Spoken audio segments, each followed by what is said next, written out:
Assalamu alaikum wa rahmatullahi wa barakatuh, everyone. Thank you for joining us on week 2 of Realize Your Greatness. Unfortunately, Wajid cannot be here today, so I'm brought with a special guest, Dr. Mohammed Dasuki, who will introduce himself now. السلام عليكم ورحمة الله Wa alaikum وبركاته. How are you, assalam wa brother? alhamdulillah. بسم الله والصلاة والسلام على رسول الله والحمد لله رب العالمين. رب أوزعني أن أشكر نعمتك التي أنعمت علي وعلى والدي وأن أشكر نعمتك يا ربي واجعلنا من الصالحين. Ameen. My name is Mohammed Suki. I'm a consultant in intensive care. I work in South Shield. And I've been here in the UK for the last 7 years, which is going to lead to the next question, which is, what are you doing here? Exactly. So, the purpose of today bringing obviously Brother Dasuki in is I think he's got an amazing story to tell, and he's got that charisma to deliver to you of how he got to his certain career path, what were the challenges he faced getting onto that path, and what made him pick his path in the first place.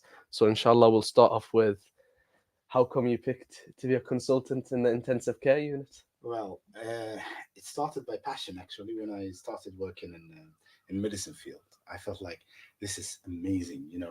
You people tend to look at the surgeons, which are definitely like very great people. I'm not undermining them, but when I started looking at like you go into the theater and you see the patient lying there, and the surgeon is doing his work, Mhm. and there is somebody there in the back of the table.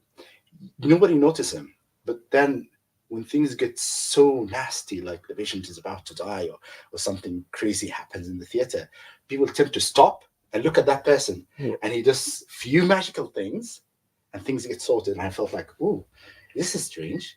So I started to dig into that. I found like this job, being an anesthetist, seems to be not only the hardest, but also the one that requires most hand skill and knowledge.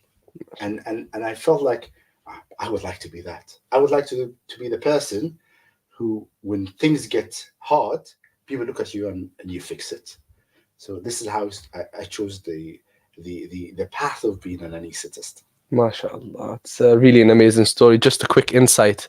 He is actually on call today as well. So if anyone, if anything does go wrong, he will be the person who gets that call. So apologize if in the middle of the video he does wander off. But Hopefully it it's won't happen. hopefully not, inshallah, hopefully not. But it's amazing to hear about the strong passion that you have for when stuff does go the wrong way. You'd like to be the one that's called. Yeah.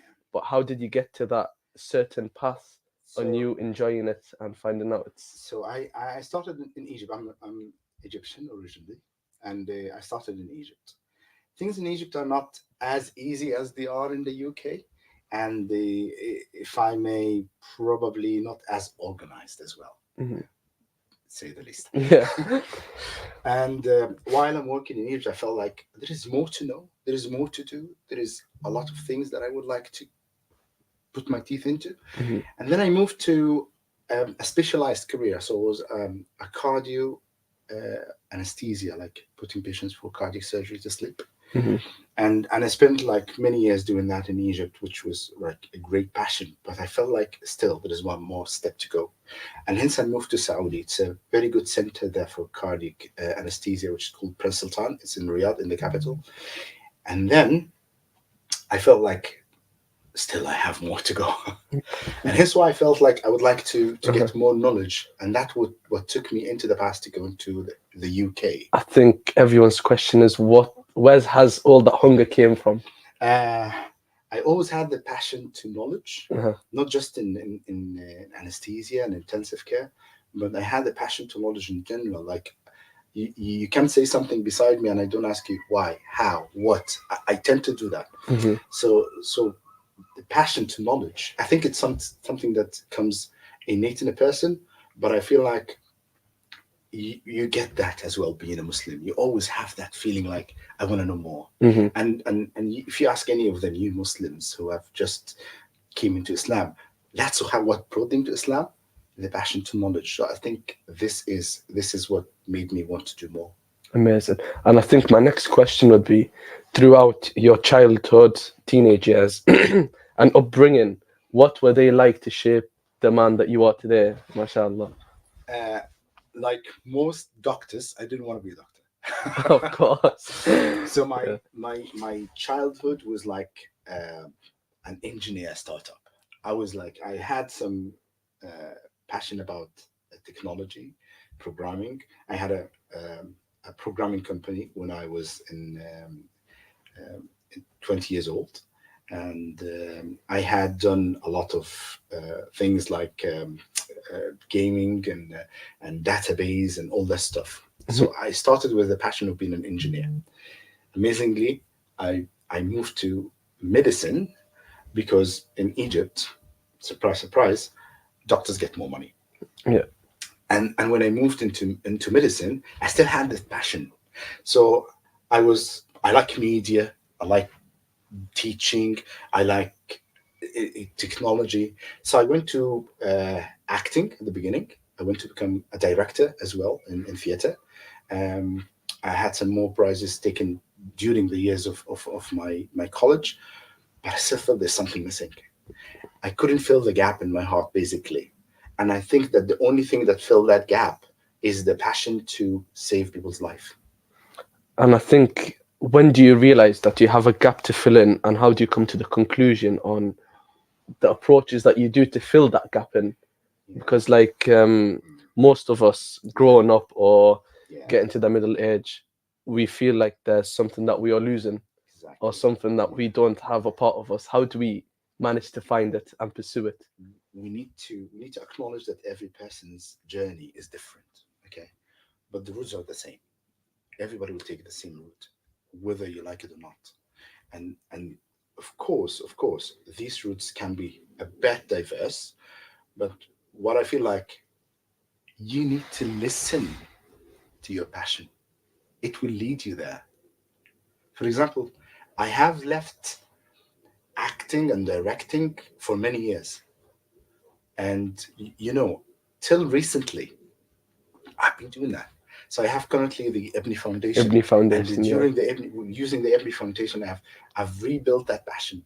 Would you like to tell the viewers what Ibni Foundation is, so they familiarize themselves with it? So recently, I would say, like, maybe in the last 5 years, I felt like there is something missing in the community here in the UK, Muslim UK community, Yeah. and I felt that this is like the age group of 10 to 15, Yeah. or maybe 8, like the teenagers. Yes. Before that, there's a lot of activities for them, a lot of education, a lot of, like, Islamic schools and all that stuff. Beyond that, they're completely lost in outside of house. Hmm. And from the teens age, it's very hard to get them captured, and they get mesmerized. Put them in front of a Marvel movie or Yeah. something like that, or Yeah. a game, and they feel like, oh, this is their passion, Yeah. which is not the case. It's only a tool. The passion is beyond the tool. So I felt like, why can't I use this passion to make them passionate about Islam itself? So hence I started IBNI, which stands for Introducing Brains to Noble Islam. And the idea is that I'm using their passion to technology, their passion to gaming, their passion to quiz and winning and all that stuff, and incorporating that into something that is religiously acceptable. And not just that, it gives them information about Islam in a way that they like to gain. Hmm. So they are self-motivated to learn about Islam. It's very interactive, because It I've is checked it myself, extremely, and I've had a few. yeah. Even though the age group is not my age group, but I was a bit interactive with it as well. But that's a bit of an I insight. still watch Tom and Jerry. Who doesn't? Who doesn't? But I think that's a quick insight on what the Ibni Foundation is, and how you can see our doctor, the Suki, is not just a doctor, but now he's a director as well. And he will delve into a bit more on how you can unlock your maximum potential or passion, and how you can go down different routes but still acquire the same foundation. Yeah, I think one of the things that, and I believe every person knows that, but it just needs to be highlighted, is energy. How do you get your energy to do something? And that is, I think, despite it, people say, "Ah, it's an easy question," but it's not an easy answer. Mm. But as somebody said, it is always easy if somebody shows you what to do.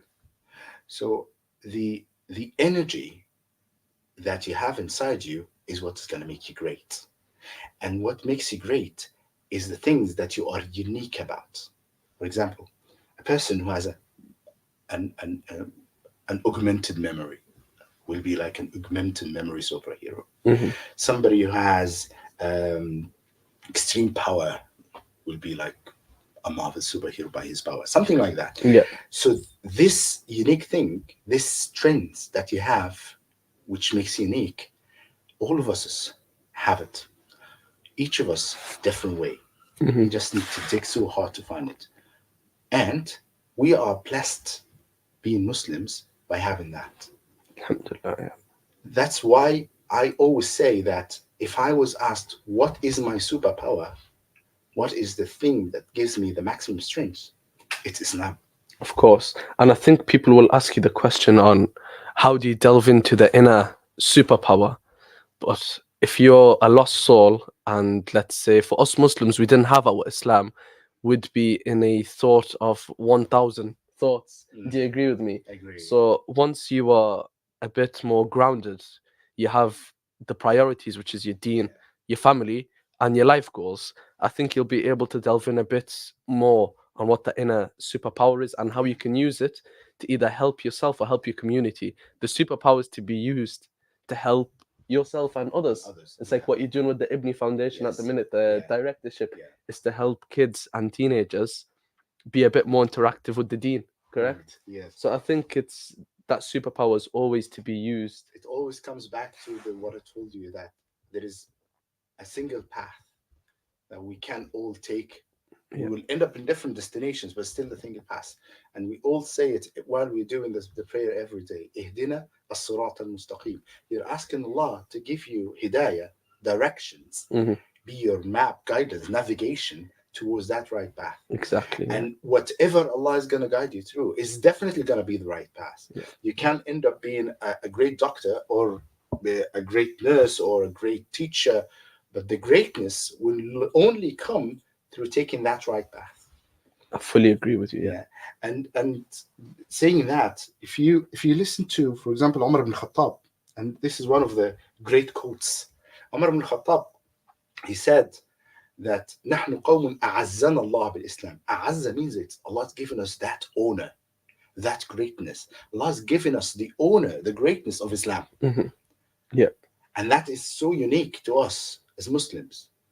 And he said, فإن ابتغينا العزة في غيره أذلنا الله. And if we seek honor in anything else other than Islam, Allah will put us back to where we were, square one, humiliation. Yeah. You can see people are so greedy about things. They're looking for money, looking for whatever, and they are just lost astray. Yeah. I think the foundation is like what we always discuss in the episodes or as a group together. The foundation is the most critical part of the human lifespan. And the foundation that me and Wajid have figured is obviously you have the Islam as the pure foundation, but it's on how do you pursue that foundation to get it up to the damp-proof coating, slowly build the house. It's no point having a foundation if you don't have the full house. Yeah. So it's slowly how do you get to the next level, and the next level with a good structure. That's true. And not letting that structure go astray. So you might have the good foundation for a certain period of time, but that foundation might start to crack. That's true. And what do you recommend people do to keep it solid? That's true. I guess what you're trying to get is that how you get from A to B while you're keeping an eye on A all the time. Exactly. So you always have that in the back of your mind. You're doing that for the sake of Allah. You're doing that for Islam, and that will keep you going. But you need as well to know your next step. What's going to be your next step? And if I would give like a general advice to anybody who's taking a next step anywhere, is that you will not going to fail unless you stop doing it. So if you decided like, I'm going to follow my passion in opening a restaurant, the only way you're going to fail is the day you close it. Is the day you close it. As long as you're trying, do an extra step, make an extra adjustment. And while you're doing that, looking at back to your Islam, you're doing that for the sake of Allah subhanahu wa ta'ala. The money you're getting from the shop, even if it's small, you're getting some for the charity. And this is why it's called zakah, which means to nourish, to increase, subhanAllah. You're doing that to make sure that the Islam has a build up You're building a society of Muslims by opening a restaurant. So if you have that in the back of your mind, you're never going to fail. Hmm. Whatever the job, whatever the task. So I cannot tell anybody you need to do that to be great. But whatever you do to be great, it needs to have those two things in mind. One, you need to have, as you mentioned, the foundation, your backbone, the one that you're always solid about. No deviation in that. That's your Islam. The second, the understanding that you will not fail unless you stop doing it. Exactly. And I think the main point is to have the taqwa and have that faith to go and SubhanAllah. approach anything. So, for example, like you said, for a restaurant, you don't know you're going to fail until you close the shop. Yeah. For a job interview, when you're applying, you don't know that you didn't get the job until you get declined. So, I think in the process, people do have that faith, but they get to the end point and they feel a bit disappointed. That's when the they. problem. That's the biggest problem when they start the losing problem. that faith. Yeah. But I think what a lot of people don't realize is no matter how many times you fail, you pick yourself back up, same foundation, same path, it'll work somehow. And I think you've had these kind of situations yourselves. Always. It's not. It didn't happen once. It happened many times. Yeah, I'm expecting it's gonna happen again. yeah, You know, Rasulullah sallallahu alaihi wasallam, he said that exactly the same. He said, "Ajaban li amri al-Muslim." It is so wondrous. If you look at a Muslim situation, you'll be wondrous about it. Why? Because either asabathu sarra shakar. If there is something good that happens to him, he's gonna bring it back to Allah and he's thanking Allah. On the other one, if he gets that hardship, if he gets that ailment, the tiredness, the failing, what we call failing, it's not failing, it's a trial from Allah subhanahu wa ta'ala. try it. وَإِنْ أَصَابَهُ شَرٌّ صَبَرٌ.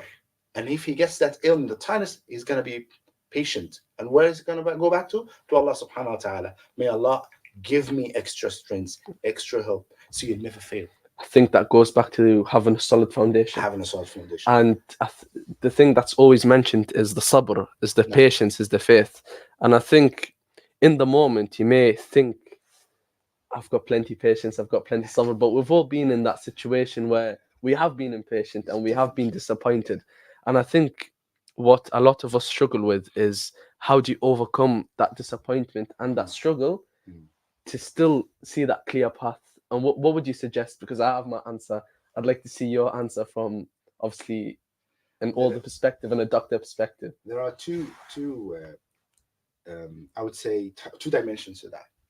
One is spiritual dimension, where you go back to Allah subhanahu wa ta'ala and have that faith in your heart, which is so important. You cannot lose that.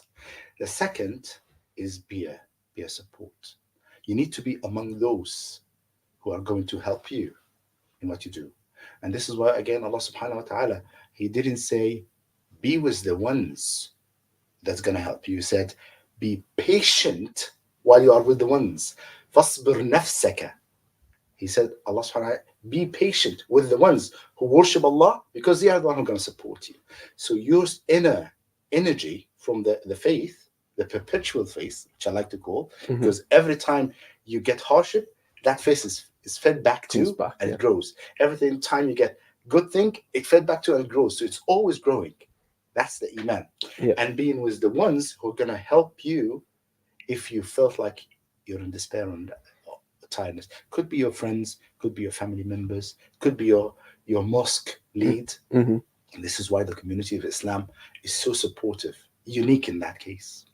Yeah, I think it goes back to, you can have that deen aspect, which Brother Dasuki just described, where you go back to your religion, spiritual faith, or you go with a group of people that you can remain patient with, who will help you elevate your situation to a different path or a better path. I think it's the same concept outside of that. So if you nail concept one, the faith-wise, you'll easily nail concept two, because to elevate as a human being, as a person, you need to be surrounded by the good people around you. It's the saying, if you're surrounded by 5 millionaires, you'll be the 6th millionaire. Isn't that correct? These two add up together, and I think we are humans. We're always going to go through the hardships, go through the trials, go through the tests, but have foundation 1 and 2 stable, you'll be all right. And as you can see, is Brother Dasuki has tried a few career paths, and he's still trying a bit more and seeing how we can help his wider community as a community leader in the Islamic, in Great Park, in Yeah. Gosforth, etc. And I think that's a purpose within a purpose. Do you agree with me? Yeah, So you wanting to be a director is a passion, it is. and you wanting to help the outside community and generation is a passion within a passion. It's true. So I think that's the best passions that you can get out Yeah. there. If there is a teenager watching that, okay, I would tell him life is like a game. Yeah. It doesn't have to be easy. Actually, if you have an easy game, you probably would get bored and leave it. And finish it, yeah. So if you're looking for a game, you probably look for a game that challenges you, that Yeah. puts you to the test truly. And life is such a thing. If you have faith, which is gonna give you the passion, the more hard your life is, the more enjoyable, because you will find more things to do. Exactly. And if you look, for example, and I would take the example of the people of Gaza. I'm not doing anything political here. No, it's okay. You can go for it. But like, if you look at those people in Gaza, their spirit, their idols, each one of them, you take him as an idol. How did they get to that situation? Like, everybody sees them and they are so unique. It's by doing the same thing. They have been tight between each other, so bonded between each other, and the bond is only fortified by the faith. I know, I think it's Imam Ahmad ibn Hanbal who said something that is unique about that as well. He said, Imam Ahmad ibn Hanbal, he had a hardship when he was put in jail, he was suffering, and he was tortured, and he was threatened to be killed. Mhm. And I think it's him who said that. He said, كيف تنتصر علي? How can you win over me? وحبسك لي خلوة. And if you jail me, it's going to be a khulwa, which is a way for me to repent to Allah, to go back to Allah, Yeah. to increase my faith to Allah. This is khulwa. وقتلك لي شهادة. And if you kill me, I'm going to be dying as a martyr. So my power is inside me, not outside me. Everything outside me is just nonsense. Mhm. The people in Gaza, you see them, they have been in that jail for over 20 years. And subhanallah, you look at them, they have, how many of them have memorized the Quran? Children Subhanallah. in the streets. How many of them have memorized the Quran? How many are doctors, nurses, engineers, teachers, high-grade scholars in an area which has been sealed from almost everything, even water, for the last 20 years? Shows the faith It shows that how we big go the faith back to. Yeah. is. So if you think like, oh, I'm not gonna make it, it's gonna be too hard, just look at any one person in Gaza and you feel like, how can it be hard? This really humbles us because This our smallest does. inconvenience that we are Subhanallah. facing in our everyday life No. is like a blessing to them. SubhanAllah. But it's honestly truly humbling and really upsetting. So all we can do is obviously make the du'as, try and do the donations as much as we can in the blessed month of Ramadan. I think we have brother Hassan Hamid Burger Drop going to in the last 10 days to Lebanon.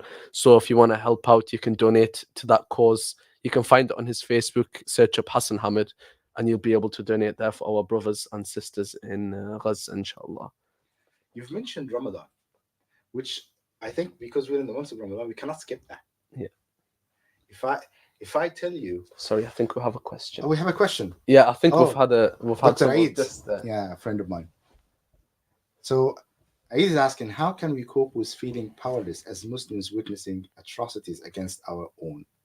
How do we maintain our well-being amidst such distressing events?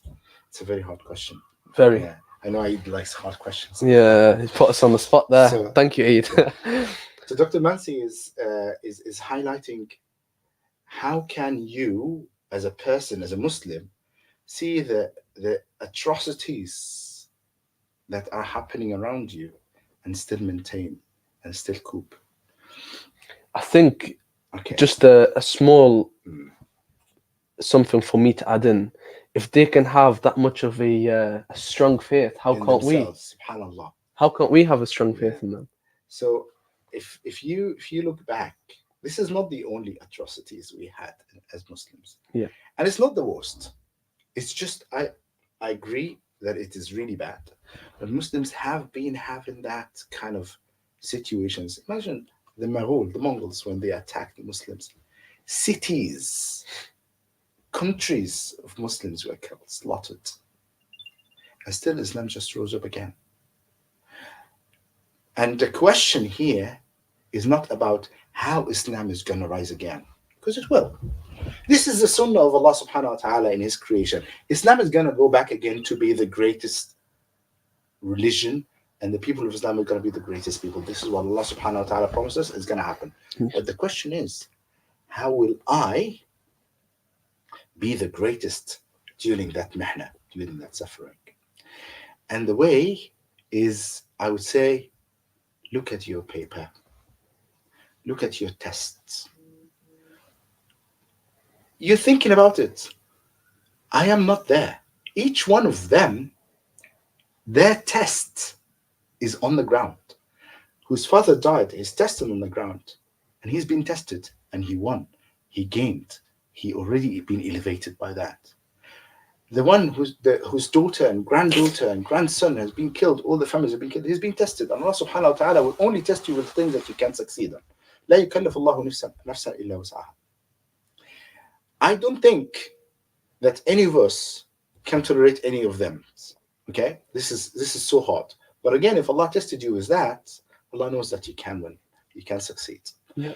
And when I say look at your paper, if you're an exam and all of us sitting beside each other, each of us has his own question. No question like the one next to you. So it doesn't make sense to look at the one next to you and try Impossible to cheat now. No, you have your own test, and each of us have that test. Some of us have the test in their health. Some of us have the test in the money or something like that. And of course, all of us as Muslims have that test of Gaza. So it is a test. What can we do about it is how you're gonna answer that question. How will you elevate yourself to what Allah subhanahu wa ta'ala wants from you? You won't be able to do things like you won't be able to carry a weapon and go and fight. You have not been trained. The methods are not there. Mm-hmm. Okay? But there are things that you can do. If you don't do them, this is when you fail your test. Your task is not for Gaza to win. Your task is for yourself to help Gaza, and Allah subhanahu wa ta'ala will make it win. Allah subhanahu wa ta'ala will support them. Somebody would say, what if I'm going to give the charity, but it's not going to reach? You see trucks standing there. Yeah. They are throwing things on them from airplane, which can crash on them and kill them. So I'm not going to donate. I'm not going to give. I'll tell them simply, you didn't add anything to them. You didn't take anything from them. Allah subhanahu wa ta'ala will provide them. It's your test. You've just failed. Give, and it will reach. It might not reach as money. It might reach as mercy from Allah subhanahu wa ta'ala. Somebody would say, I'm not going to speak about that thing because, talking is not going to make a difference. It's not going to change anything. Or people in Gaza are suffering, whatever we say. I would say, you're not going to add anything to them by talking. You're not going to reduce anything to them by not talking. It's your test. Your task. Rasulullah sallallahu alayhi wa sallam said, من رأى منكم منكرا فليغيره بيده فإن لم يستطع فبلسانه فإن لم يستطع فبقلبه وذلك أضعف الإيمان. Your test is when you see something wrong, try and change it by your power, by your abilities, by your hand. If you cannot do physical change, then you have to go to the next step, which is changing it by your tongue, by your mouth, by your words. If you can, at least by your heart. If you didn't do that, it's your test, you failed. So definitely Gaza is a test. You have one more thing. Do translate it for the viewers who know. So the one after saying, MashaAllah, tabarakallah, nafa'allahu bika al-muslimin wa jazaka Allahu anna khairan. She's giving you salutes and saying Salutes and salams. Yeah. thank you very much. Thanks. Jazakallah khair. Thank you. Jazakumullahu khair. So that's the test, and every test is different, and every result is different. It's your test, your paper, your question, your answer, and that's my answer to brother. I think it's a very good answer. Like you said, we are here in the dunya as individuals, and we all get our books in the day of judgment as individuals to what we have done from the day we were born to the day that we obviously go back to our creator. So it's all an individual test, like Brother Dasuki just said. And if you can do bits to help, then do the bits to help. But otherwise, all we can do as Muslims is the dua and have the faith that Allah subhanahu wa ta'ala can take them out the misery. He Can help do you know He can. Allah subhanahu wa ta'ala is still putting the test. Some people will fail. Leaders who failed them, they failed. People who are not donating, they failed. People who feel like they lost hope. They lost hope. I'll tell you one story. You know Ghazwat al-Ahzab, the battle of the alliance. Mhm. This was one of the darkest and hardest hours of Muslims. The Muslims were faced by Ahzab, which is like, I think it was, if I'm not, can't remember exactly the number, I think it was something like 40,000 of the mushrikeen from Quraysh, from the Yahud, from other parties as well. This is the parties Mhm. aligned together against Islam. One city, Medina, and all the cities surrounding them, are attacking them. And it was the dark hour when people felt like this is going to crash. Islam is going to fail. There's no hope. No way. No way we can win that. When you look at it statistically, you're right. No way. Cannot. And then we were divided into two parties inside the Medina. The hypocrites, the non-believers, they said, this is not what we were promised. We were promised to win. Let's leave this fight and go back. But the Muslims said otherwise. What did they say? They said, هذا ما وعدنا الله ورسوله.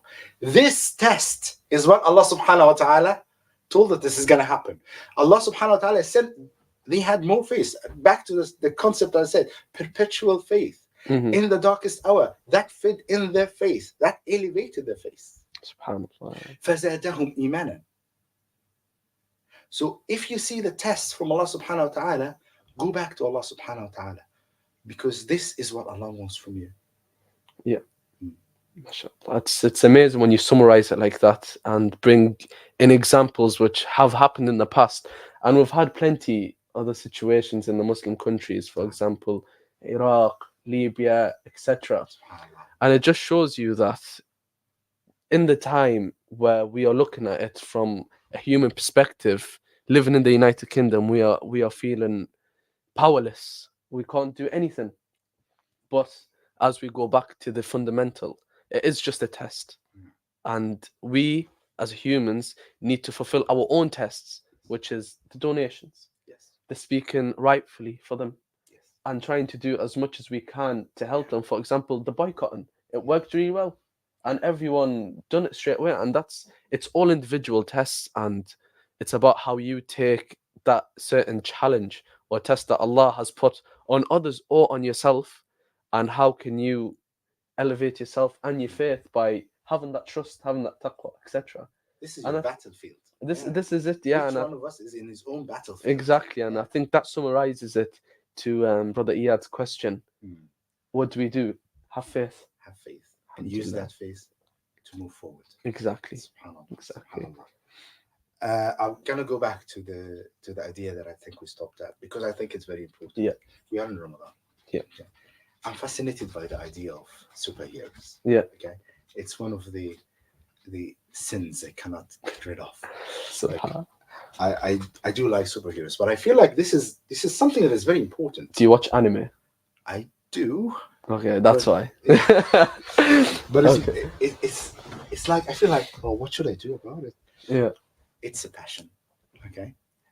But this is a passion not just for me, for everyone. The idea that if I ask you which superhero would you like to be?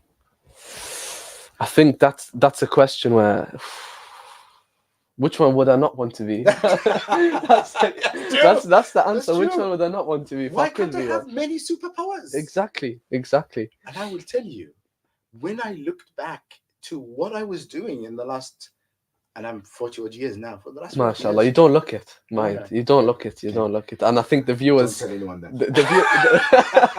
the viewers will say likewise. I might look older than you, and Jazakallah I'm khairan. half your No, age. really. Subhanallah. Subhanallah. So what I'm saying is that if I look back to these years, I've been a superhero. Each one of us has been a superhero. And the uniqueness in Islam is that it builds that superhero inside of you. And when I talk about Ramadan, I didn't feel it until I came to this country. Because, come on, in my country, I'm a Muslim among Muslims. In Arabic, it says غربة. Subhanallah, I'm in the ghurba. In the غربة. If you want to translate it to the viewers in a proper, sophisticated English. I'm an alien. Basically, yeah. So, yeah. Subhanallah. So when I was in Egypt, when I was in Saudi, I was like a Muslim among Muslims, a superhero among superheroes. I didn't feel it. Then when I came here, first year, I'm working in the hospital. Ramadan comes. I'm doing my job. And then one of the nurses says, would you like something to eat or drink? And I said, no, I'm fasting. And he said, oh, you're not going to eat anything? I said, no. Did she hit you with the line, not even water? Yes, exactly. So that's the line. So she said, can I get you some water? Then I said, no. And she said, not even water? And then it struck me. I'm a superhero. I have endurance. If I'm not sure if you definitely read these things, comic books and grading of heroes. So one of the superpowers is endurance. I am a Muslim with a superpower of endurance. Right? Yeah, of Believe course. it or not, you need to know that. You need to believe it in yourself. So every one of us has that endurance. And it builds during the months of Ramadan. It charges you in the months of Ramadan, so you can use it through the whole year. What if my endurance comes down? Just rebuild it. Do fasting for a couple of days. Exactly. Build your endurance back again. That's it. Another line that hit me. When somebody was saying, what have you been doing during Ramadan? I said, I've been doing Siyam and Qiyam. And he said, what is Qiyam? And I said, we stand and do prayers. He said, oh, you do 5 prayers a day. I said, no, in Ramadan, we do the night prayer. He said, you pray at night? And yeah, we pray at night. How? I said, we spend about 2 to 4 hours standing behind the Imam and doing prayer. And he was like, I think the funniest one I mentioned, the funniest one I had the interaction with is when I came back from Umrah, and my workplace is purely English. And the 0.01% diversity in the workplace. Yeah. So I came back from Umrah, they're like, where's your hair gone? Because I have the big curly hair. I says, I've done pilgrimage. They says, you spent all that money to go walk around in Mecca. Yeah. I say, see, this is where you don't understand. You won't understand. You will never understand it. I didn't spend X amount of money to just walk around Mecca and come back and cut my hair off. It's the process, and like you said, it's the endurance. If you have that, if you feel proud of your religion, you can take these kind of comments and you can tell the people you work with or whoever you see on the street, this is what I'm doing. Yeah. And you may feel like an alien, but at least you're an educated alien that doesn't mind. It's true.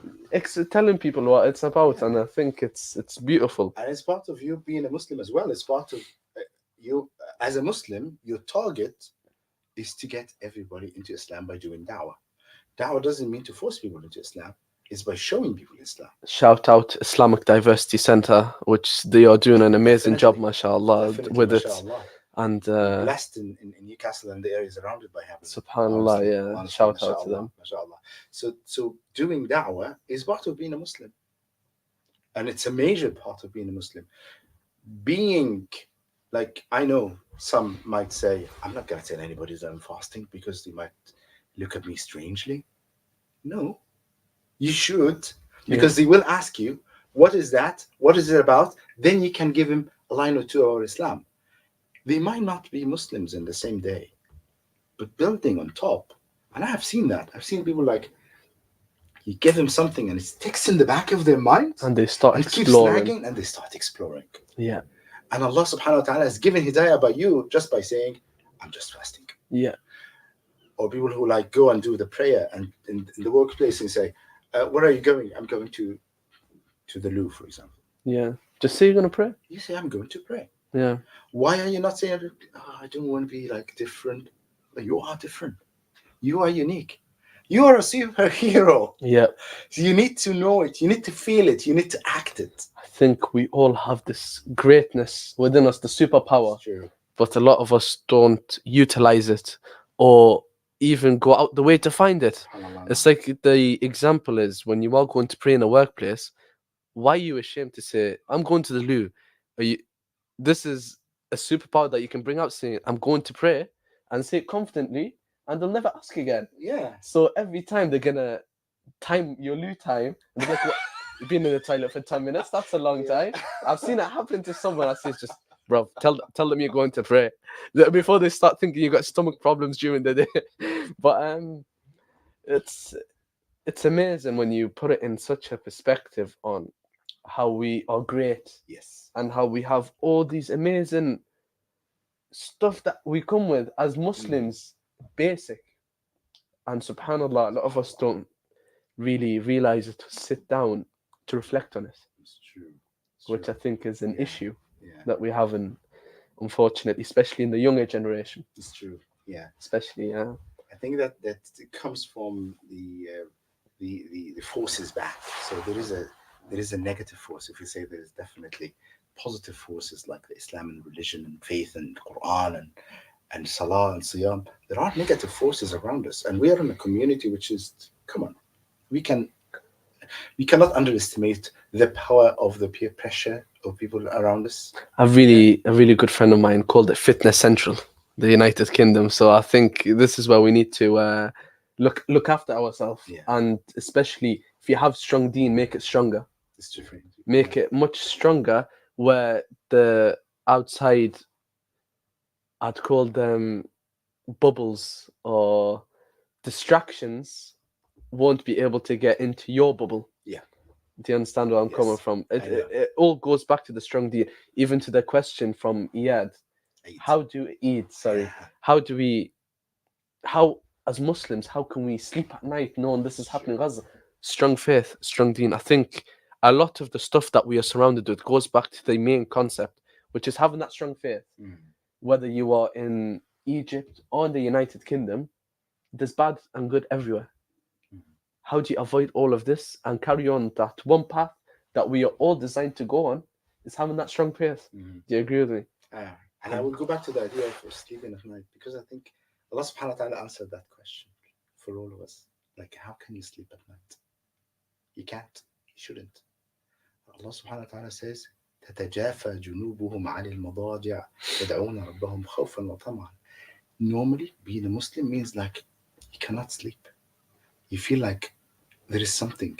You're either worshiping Allah, you're either doing dua in your heart for Allah subhanahu wa ta'ala to give you something, or to support you from something bad. يدعون ربهم خوفا وطمعا. You are in fear from Allah, and you are in raja for Allah subhanahu wa ta'ala. You're wishful for Allah subhanahu wa ta'ala. So having like a proper sleep as a Muslim is not, there's no such a thing. There's no such thing. There's no such a thing. You're always in your heart carrying the weight of your community, the weight of your faith. So when you meet Allah subhanahu wa ta'ala and he asks you, what did you do about it? He said, I cared about it.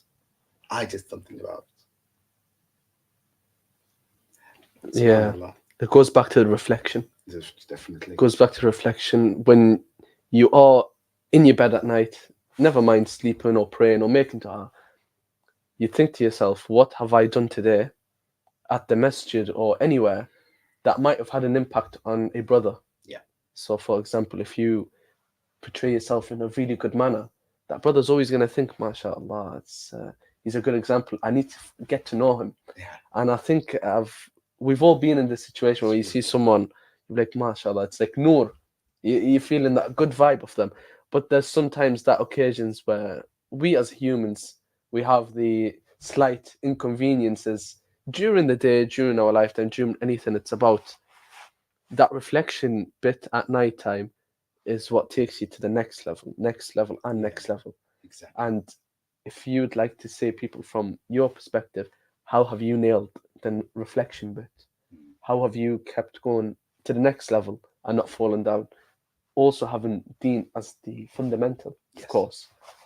Yeah. And I would like to go back with the same point to the way we started. Like, if there is somebody who's a new generation, a new starter, a newcomer, who wants to move forward, so carrying both of them, your feeling of the weight of the community around you, and your feeling of the way you move forward, if you combine them together, this is where you reach. This is where you reach the right target. So Rasulullah sallallahu alaihi wasallam, So, he said, if the heaven and earth is collapsing, it's the hellfire, it's the day of judgment. You see it happening, and you have fasila, you have a small plant in your hand.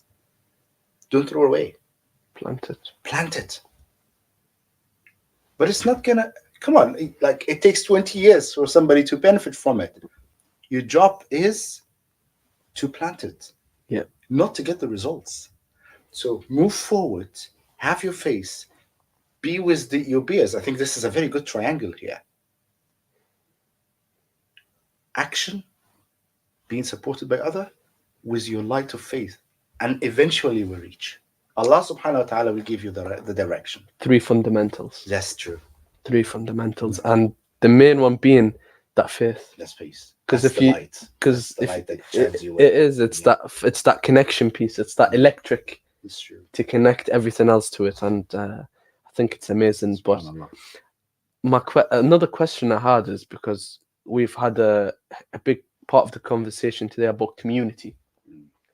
How do you recommend the older generation and the younger generation having that connection in the masajid, in the schools, in the community in general?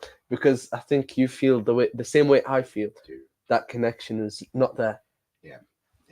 I'm having hard time recently about that. I think me and Wajid, we've had too many conversations with this, and we still, till this day, haven't came with the conclusion yet. I haven't yet as well, Yeah, but I've taken a step forward. Same idea. If you cannot fix it, move forward, try. yeah, And Allah will fix it. Allah subhanahu wa ta'ala will. But if you decided that I'm not gonna try, it's not gonna fix itself. yeah, And Allah subhanahu wa ta'ala doesn't want that. Allah subhanahu wa ta'ala wants you to try. yeah.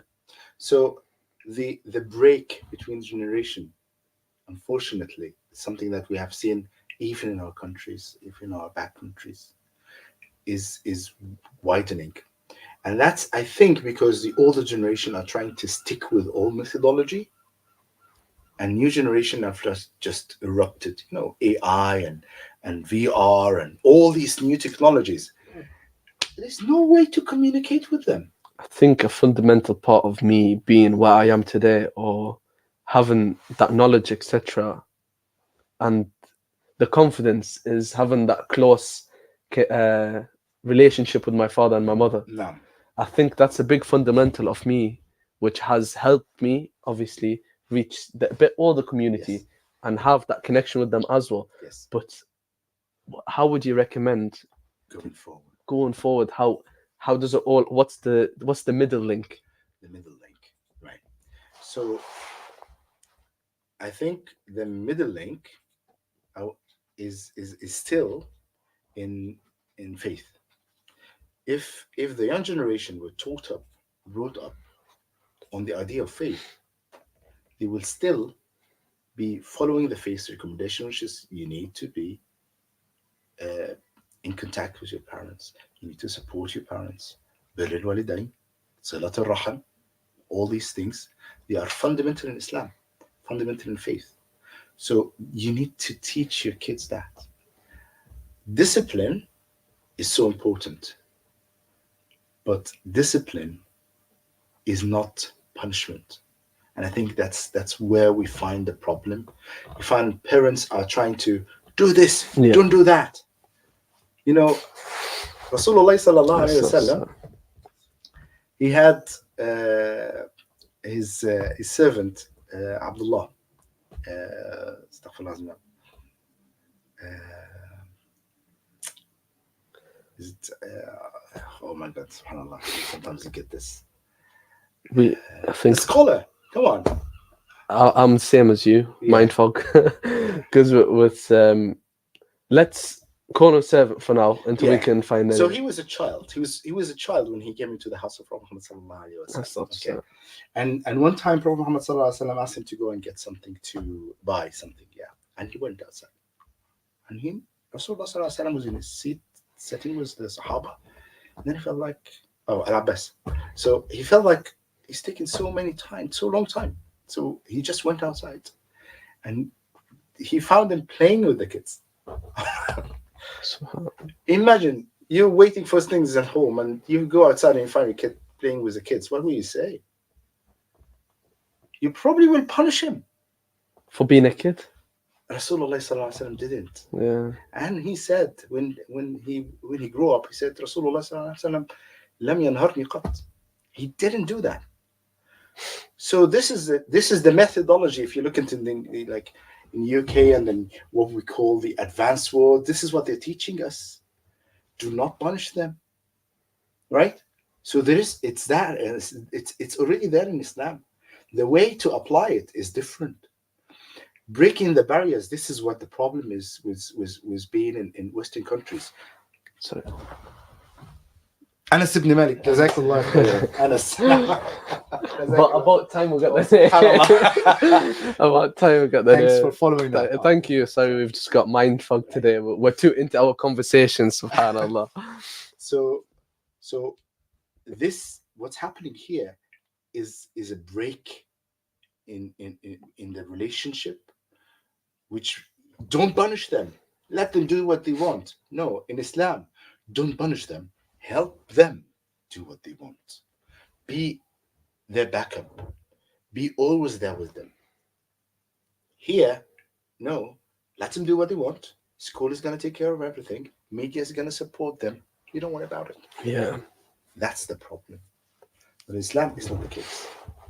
Families, look, you see congregational prayers, gathering for iftar, doing charity for each other. Islam is built around community, built around linking the top and the lower layer, whether it is a rich person, a poor person, a father and a son, a mother and a daughter. This kind of connection, this is what Islam is building all the time. Yeah. And the moving forward, because I think it is hard, the moving forward is we need to find an easy way to link. And I'm struggling at the moment, but in this community in the UK, I think one of the ways to link is to get families into the business of children, to get them to know things like technology, to get them to be into like VR. Don't shut them off. Be with them so they will win with you. Yeah, I think, it's amazing. But we'll leave this as an open question to the viewers as well, and anyone who's watching this today, is how do we develop that connection from us, for example, me and Dr. Dasuki, to our younger generation? Even I'm talking as if I'm much older than them, but I'm not. But it's about how do we get the, by the way, insight, I'm 20, alhamdulillah. So, but I know the hairline's saying different, but how do we get that connection from obviously the Muslim community, the masajid, the elders, with our younger generation, our younger brothers and sisters? And when I say younger, it doesn't mean a certain age gap, because younger can go up to 30. And I think we know many who are distanced from the community, from the masajid, for reasons or argument that has happened within, which has made us feel so divided. Do you agree? But we have a minute left, so Jazakumullah khair, everyone, and we'll give a shout out to our sponsor, Hassan Burger Drop. Make sure you get your Ramadan special. It's truly beautiful. £15 a bargain. I can't lie. But another announcement I think we have to make, as me and Dr. Dasuki, is we'll be hosting a Eid prayer in the north of Newcastle Mashallah. for the first time this year, inshallah. So stay tuned to Gosforth Prayer Hall and Great Park Muslims to see the details further down the line, inshallah. Do you want to give a introduction for yourself, inshallah? We'll have plenty upcoming podcasts together, inshallah. Jazakallah khairan. This was a very interesting Jazakallah. conversation. I didn't expect we're gonna reach that full hour with all that thrill. Yeah, mashallah. Mashallah. It happens when you're here. And I'm really happy that I'm here, and I hope that I can share more of the things that I have, whether it's knowledge or passion with everyone. I'm not advertising for the Ibn Foundation, but it's a way. It's a way. It's not the only way. Yeah. Everybody's trying, and I am trying my best to get this young generation to be into Islam in a way that they are self-passionate. So I hope that you can see what we do, and it's an ebni.co.uk. This is the website that we have, and we have a lot of material that I think people would like. Jazakumullah khair, everyone. And I think a big shout out to IDC, Islamic Diversity Centre Newcastle, and Stream Islam for giving us the platform. But you as viewers can do your bit by clicking on the links and donating to help the cause and the da'wah going forward in the Northeast. Assalamu alaikum, everyone. Jazakumullah khair.